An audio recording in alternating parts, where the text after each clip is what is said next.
if you're Yoruba and you pander towards any other group, you're not serious. And all these things that people do for whatever reason, it doesn't make sense. Someone on YouTube says Lieutenant Colonel Palm's wife confronted General Ironsi and accused him of being part of those who killed her husband because of his refusal to send help when she and Pam had called General Ironsi for help. Thank you very much for supplying that. And it's true. It's true. It was Pam who called Ironsi when the boys were trying to get him at his place. You know, you know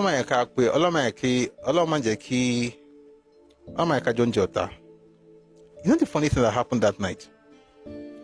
Pam called Ironsi or what was going to happen, which was a joke because Ironsi already knew what was going to happen before it happened anyway. Malari escaped from, was it Okafor? One of those guys escaped, and then he saw Ifajina, who he considered to be a friend. At least they worked together. Went to meet Ifajina, who then summarily executed him. Malari did not know that the person he was running to was part of the plotters, and it was he who killed Malari. So they are reporting themselves to the person that will kill them.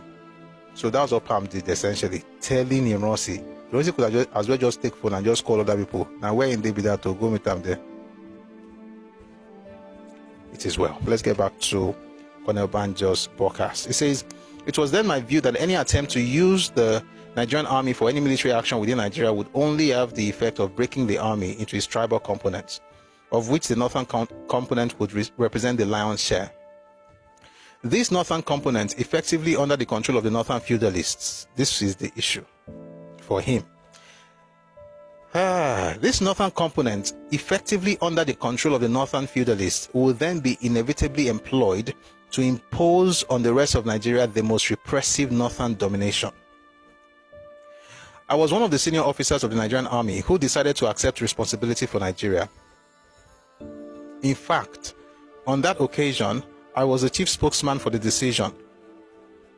I therefore consider it my duty to remain with the general as closely as possible, rather than accept the office of the military governor of the West, which he then proposed to me, and which I declined in favor of the late Colonel Adewale Ademoyega. On the day after the general had assumed full responsibility for the state, I was arrested by a few of my guys. Listen to it though. On the day after. When was the coup? It was on a Saturday, 15th January 1966. When did Ironsi become head of state? It was on a Sunday. Best believe it. Ironsi became head of state on a Sunday, 16th of January 1966. When was Victor Banjo arrested? On a Monday, the very next day. Monday, 17th of January 1966. This was the same Banjo that they wanted to make the governor of the Western region. No. Anybody who calls you a traitor in Nigeria, just know that that person, his ethnicity is full of them. So say to the person, you are the one. It gets worse. But let's continue. So it says on the day after when? Day after Oga became Oga. Day after Ironsi became head of state. Day after Ironsi was going to make him the governor of the Western region. Day after. Not 1,000 years later, not a week later, not a month later, the very day after he helped him secure power. On the day after the general had assumed full responsibility for the state, I was arrested by a few of my colleagues while waiting to see the general. I was never given a reason for my arrest or given any opportunity to defend myself against any charges that could be raised. I went to prison for 14 months under a false accusation, the details of which I only found out from the press and radio after I got to prison. I have since had the opportunity of speaking to the so-called actors in the drama of my arrest, and I now appreciate that the action was an act of hatred, motivated primarily by fear and suspicion. I spent a considerable part of my time in prison sending warnings to the late Major General to the late Major General and my colleagues about the policies that would appear to represent a continuation of the policies of the Balewa government, which could have the effect of encouraging counter-attempts, which might not only destroy the Nigerian army, would also, by the extent of bloodshed and the tribal selectiveness of the words indistinct, destroy the Nigerian nation as well. Maybe it's tribal selectiveness of the victims. It has to be victims, because now they selected the tribes of the victims. The day Igbos, with all due respect, the day they will begin to heal is the day is the day they learn to take responsibility. For the older generation, even those even in my age bracket, even in their 40s, 50s, I don't hold my breath for those ones. But I'm hoping that the teenagers, folks in their 20s, in their 30s, may wake up one day and discover the folly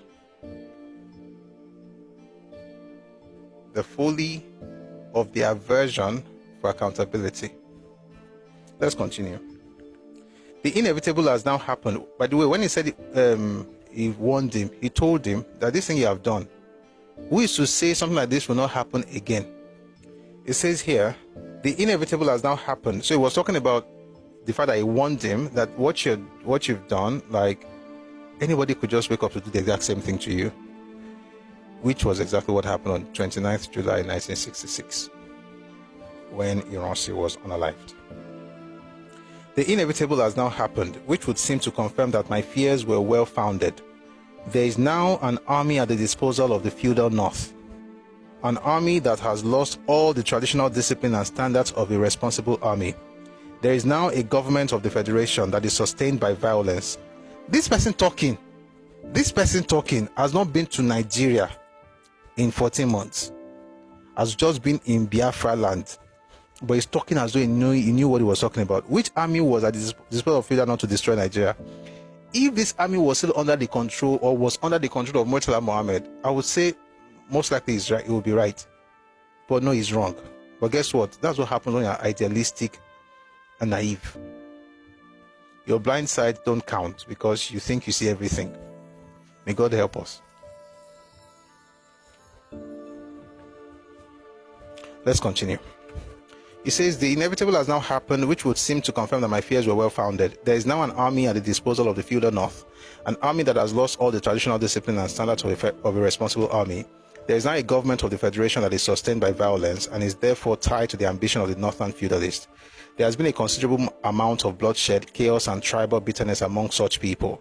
Such tribal rivalry has used to be exploited by our previous political parties for the harnessing of the opinion of the North and its people, is now translating itself into a most extreme form of brutality and despicable savagery. Finally, the dismemberment of our nation has commenced with the breakaway of Biafra. In August 1966, I wrote to my colleagues from prison to inform them that I did not consider that we military leaders of this country had carried out such action as the proclamation of the dismemberment of or presiding over the dismemberment of Nigeria. I still do not think that we have the right to destroy a nation that was handed over to us to save at a moment of crisis. The 29th July 1966 federal military government came into being as a result of a mutiny in which the primary action was directed at the elimination of a particular ethnic group and the supremacy of another ethnic group in Nigeria. This is exactly what happened on 15 January 1966. Why do people talk about the northern issues, which is real, and for some reason, especially southerners, for some weird warped reasoning or reasons, they do not talk about what the East did. What the North did was terrible, but it was a response to what the East did in January. This thing where, listen, the North has faults, so plenty, but we focus on the North. They are the devils, they are parasites, they are this. Only for us to discover that the least productive region in Nigeria is the one that insults everybody the most. Everybody the most actually produces the least.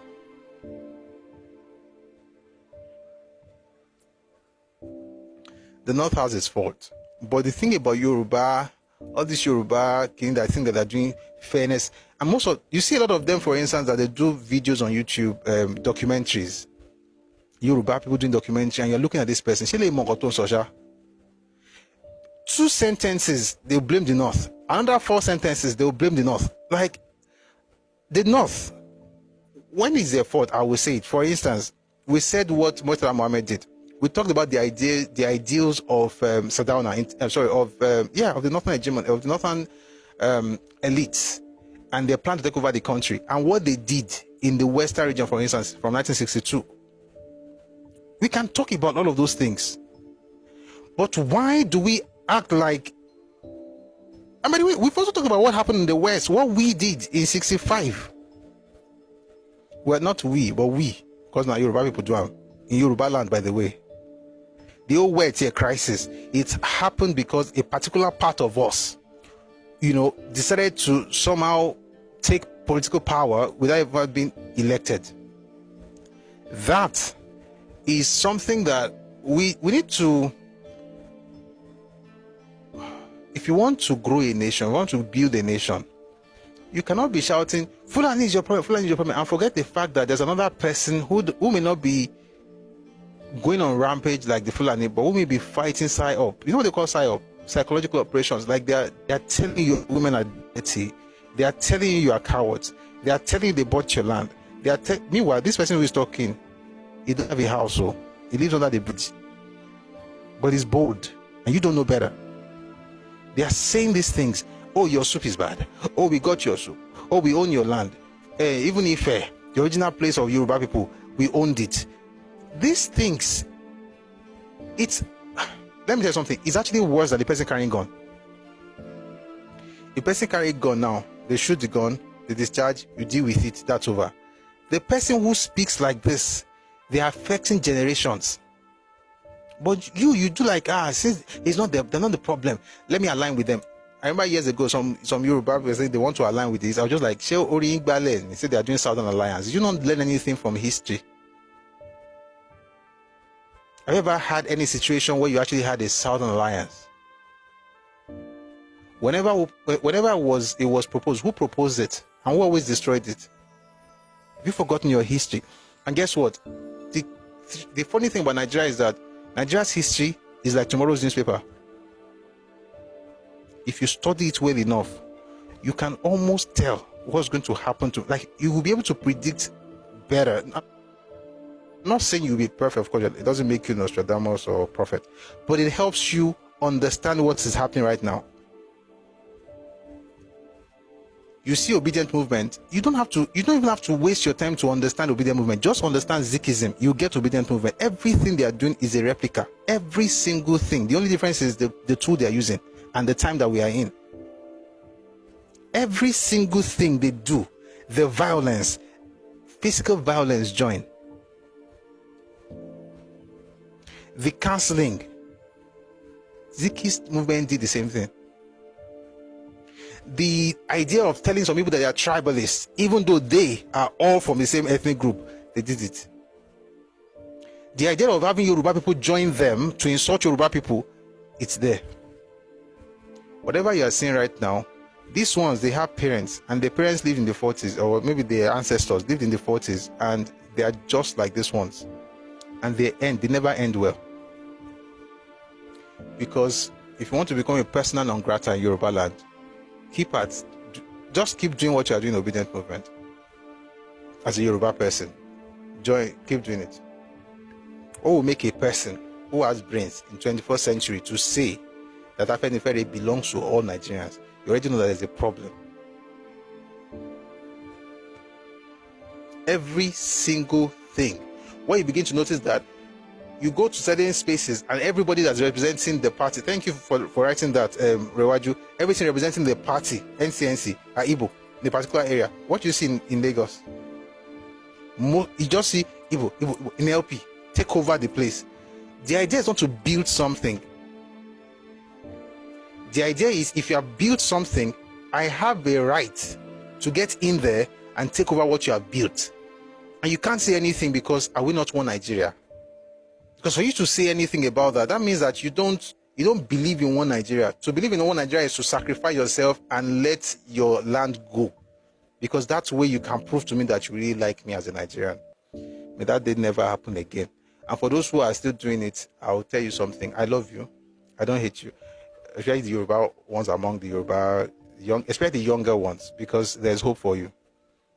Love everybody. Respect everybody, right?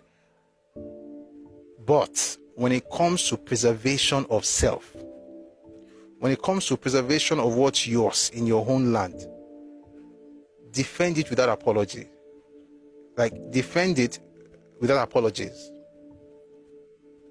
Don't apologize to anybody. And I'm not saying go to the extreme of what be. That's why I said love people, respect everybody, love everyone, wish them well, but protect what's yours. Anayo, you say it's hard to understand what I'm trying to agree. You can't understand. Let me not lie to you. It's meant for smart people. You are not smart. Your job is to come day in, day out. After a while, your brain will be reset, and then you'll be able to get maybe a bit of it. But right now, I can assure you, you are not my target audience. You don't have the brains to understand it. Don't bother. And I say this as a very, with all due respect and love. I love you. It's like expecting a 2-year-old to understand calculus. You can't get it.